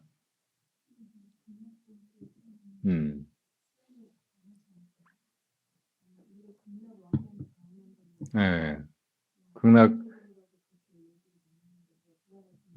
극락정토에 태어나면 이제 하는 것이 아미타 부처님을 찬불하는 거예요. 그 연불하는 거예요. 그냥 나무 아미타불, 나무 아미타불 하고 이제 그렇게만 해요. 근데 그렇게만 해도 너무 즐겁고 행복하게 수행이 되는 거예요. 그리고 네. 그러니까 참 심심하겠다. 그 생각할 수도 있는데, 그렇게 이제 자기가 재보면은 이게 심심하지 않은 거라는 걸 알죠. 어떤 사람이 마약해가지고 막 해롱해롱하고 몇 시간씩 있다가 깨난다고 하면 그거 안 해본 사람은 그래가지고 뭐해? 그거 깨나면 마찬가지잖아. 몸만 망가지고 잘못하면 감옥에 가고 이렇게 생각하는데, 해본 사람은 얼마나 좋은지 아니까 몇 시간이라도 며칠이라도 평생 그렇게 있어도 좋겠다고 생각하잖아요. 그러니까 그런 마음으로 극락세계에 가면 우리가 지금 상상하는 것과 다르게 전혀 심심하지 않고 완벽하게 행복하고 그렇게 연불을 해나가겠죠. 수행하는 것도 마찬가지예요. 보통 사람들이 산속에 들어가서 수행만 하고 사는 스님들 생각하면 저렇게 심심하게 평생을 그냥 세상에서 이 좋은 거 누리지도 못하고 쟤 무슨 꼴이야? 이렇게 생각할지 모르지만 산속에 들어와서 수행하고 살아보면 세속의 사람들이 다 불쌍하잖아요. 이렇게 좋은데 왜 저렇게 살까? 왜 저렇게 살았을까? 이런 느낌이 들잖아요. 그런 거하고 같이. 그러니까 극락세계에 가면 심심하겠다. 거기서 뭐해? 뭐 이런 생각하지 말고 그냥 연불하고, 또 할 수만 있으면 화두를 드는 게 좋아요. 연불을 하라고 가르치는, 연불선을 가르치는 수많은 선지식들도 나중에는 연불하는 이것이 무엇인가, 무엇이 연불하는가, 이렇게 화두로 돌이키라고 한다고. 연불시수라고 해요. 그걸 여러분들이 지금 하고 있잖아요. 연불할 때는 연불하는 이것이 무엇인가 하지만, 뭐 볼 때는 보는 이것이 무엇인가, 생각할 때는 생각하는 이것이 무엇인가, 몸을 움직여서 뭘 할 때는 이렇게 하는 이것이 무엇인가, 그렇게 하잖아요. 이게 이제 사실은 연불, 뭐 극락세계에 가기 위해서 혹은 성불하기 위해서 막 이렇게 그냥 막연히 하고 있는 것보다 훨씬 더 밀도 있는 강력한 반야바람이 있다, 수행이. 그러니까 하실 수 있으면은 막 이렇게 슬프고 생각나고 하는데 뭐가 이렇게 슬퍼하는가, 뭐가 이런 생각을 하는가, 그렇게 물어도 돼요. 그러면 더 훨씬 분명하게 순간적으로 그런 슬픔이나 그런 기억이나 거기에 마음이 자꾸 끌리는 그런 마음에서 벗어나게 돼요. 제가 법정 스님을 모시고 맑고 향기롭게 수련회를 옛날에 직지사에서 진행한 적이 있었거든요. 그때 이제 참선 지도를 한다고 하면서 첫 시간이니까 참선을 왜 해야 하고 어떤 식으로 하는 건지 그런 얘기를 미리 이제 첫 시간에 했어요. 법정 스님이 거기 안 계신 줄 알았는데 큰 기둥 뒤에 듣고 계시다가 저는 무슨 말이 저렇게 많아. 참선 시간이니까 그냥 앉히면 되지. 그러시는 거예요. 그래서 이제 되게 마음이 편치가 않았어요. 그 둘째 시간에 보니까 이제 첫 시간은 스님이 저기 앉아 계셨어요. 그래도 이제 그냥 그렇게 얘기를 했더니 말이 많다고 하셔서 다음날 이제 앉히려고 하는데 누가 이제 첫 시간에 들은 얘기 가지고 질문을 막 하는 거예요. 그래서 대답해 주고 했더니 저놈 끝까지 말이 많네. 스님이 기둥 뒤에 안 보이게 계시다고 그러더라고요.